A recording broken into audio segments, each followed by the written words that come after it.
Ibu, lihat ini.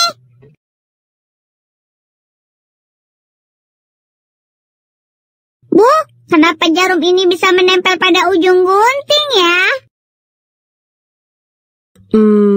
Mungkin karena gunting dan jarum yang terbuat dari bahan besi. Jadi, bisa tarik-menarik. Penjelasan Ibu Tasya ini hanya tertuju pada bahan yang digunakan pada gunting dan jarum, padahal tidak semua besi bisa menarik benda lain. Untuk mengetahui penyebabnya, marilah kita pelajari materi pada bab sifat-sifat magnet. Dalam kehidupan sehari-hari, tentunya kita sering mendengar kata magnet.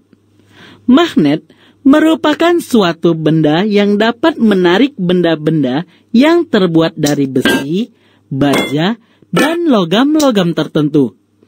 Seperti di bengkel, magnet digunakan untuk mengambil benda yang jatuh dan sulit diambil oleh tangan secara langsung. Diduga, magnet yang pertama kali ditemukan berupa batuan. Batu magnet ditemukan di Magnesia atau Asia Kecil, dekat Yunani. Karena batu ini ditemukan di Magnesia, bangsa Yunani menyebutnya magnetit. Sifat magnet bahan. Tidak semua benda dapat ditarik dengan kuat oleh sebuah magnet. Benda-benda yang ditarik dengan kuat oleh magnet disebut bahan ferromagnetik atau bahan magnetik. Contohnya, besi, baja, nikel, dan kobalt. Sedangkan benda-benda yang ditarik dengan gaya tarik lemah disebut bahan paramagnetik atau bahan bukan magnetik. Contohnya, tembaga, aluminium, plastik, kertas, dan karet. Untuk benda-benda yang tidak dapat ditarik oleh magnet disebut diamagnetik. Contohnya, timah putih, bismut, dan seng. Bahan ferromagnetik masih digolongkan lagi sebagai magnet keras dan magnet lunak, bergantung pada kemampuan bahan menyimpan sifat magnetiknya. Bahan-bahan magnet keras misalnya baja dan alkomax atau logam paduan besi, sangat sukar dijadikan magnet. Tetapi setelah menjadi magnet, bahan-bahan magnet keras mampu menyimpan sifat magnetiknya dalam jangka waktu yang lama. Magnet keras umumnya digunakan untuk membuat magnet-magnet permanen seperti pita kaset. Bahan-bahan magnet lunak seperti besi dan mumetal atau logam paduan nikel lebih mudah dijadikan magnet, tetapi sifat magnetiknya hanya sementara. Bahan-bahan magnet lunak umumnya digunakan untuk membuat elektromagnet atau magnet listrik. Karena bahan-bahan ini hanya bersifat magnetik selama arus listrik melalui kawat yang dililitkan pada bahan ini. Begitu arus diputuskan, sifat magnetik bahan ini hilang. Konsep kutub magnet. Apakah kekuatan magnetik pada magnet sama kuat pada setiap magnet? Untuk menjawab pertanyaan ini, perhatikan kegiatan yang dilakukan oleh Dani ini. Mula-mula, magnet batang dengan posisi horizontal ia jatuhkan secara perlahan ke dalam sebuah kotak yang dasarnya berisi serbuk besi. Dan setelah magnet diangkat, terlihat serbuk besi paling banyak menempel di ujung-ujung magnet. Ini menunjukkan bahwa gaya magnetik paling kuat terdapat pada ujung-ujung magnet, di mana ujung-ujung magnet disebut kutub-kutub magnet. Dengan demikian, sebuah magnet selalu memiliki dua buah kutub. Garis lurus yang melalui dua kutub ini disebut sumbu magnet. Apa yang terjadi ya jika magnet batang kita gantungkan pada seutas tali dan diberi sedikit gangguan hingga ia berputar?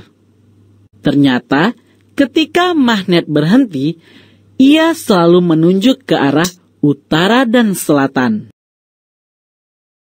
Ujung magnet yang bergerak ke arah utara kita sebut kutub utara atau U. Dan ujung magnet yang menunjuk ke arah selatan kita sebut kutub selatan atau S. Atau jika kamu melihat magnet yang bertuliskan N dan S, N adalah kutub utara magnet, singkatannya North, dan S adalah kutub selatan magnet tersebut, singkatan dari South. Mirip dengan dua muatan listrik statis berdekatan, berupa tarik-menarik atau tolak-menolak. Jika dua kutub sejenis atau kutub utara dengan kutub utara, atau kutub selatan dengan kutub selatan didekatkan, maka keduanya akan tolak-menolak. Sedangkan, jika kutub tidak sejenis atau kutub utara dengan kutub selatan didekatkan, maka keduanya akan tarik-menarik. Magnet-magnet terdiri dari berbagai bentuk dan ukuran, seperti magnet ladam atau tapal kuda, magnet jarum, magnet batang, magnet cakram seperti kancing baju, dan magnet silinder. Magnet cakram banyak dijumpai pada sepatu anak-anak yang berfungsi menempelkan kancing sepatu dengan kuat. Teori kemagnetan. Kamu telah mengetahui bahwa muatan listrik ada dua jenis, yaitu muatan positif dan muatan negatif, di mana kedua muatan ini dapat dipisahkan. Nah, apakah magnet yang juga memiliki dua kutub dapat dipisahkan antara kutub utara dan kutub selatan? Kamu mungkin akan berpikir, kutub utara mungkin ini memang masuk akal, tetapi hasilnya tidaklah demikian. Karena teori kemagnetan, kamu telah mengetahui bahwa muatan listrik ada dua jenis, yaitu muatan positif dan muatan negatif, di mana kedua muatan ini dapat dipisahkan. Nah, apakah magnet yang juga memiliki dua kutub dapat dipisahkan antara kutub utara dan kutub selatan? Kamu mungkin akan berpikir, kutub utara dan kutub selatan magnet batang dapat dipisahkan dengan memotong magnet menjadi dua potong yang sama panjang. Mungkin ini memang masuk akal, tetapi hasilnya tidaklah demikian. Karena jika sebuah magnet dipotong menjadi dua, tiap potongannya tetaplah sebuah magnet dengan sepasang kutubnya. Atau ada dua buah magnet baru yang lebih pendek lengkap dengan sepasang kutubnya. Jika kamu terus memotong, berarti magnet-magnet yang terbentuk menjadi sangat kecil. Jadi, kamu tidak akan pernah bisa membuat sebuah magnet hanya dengan memiliki satu kutub.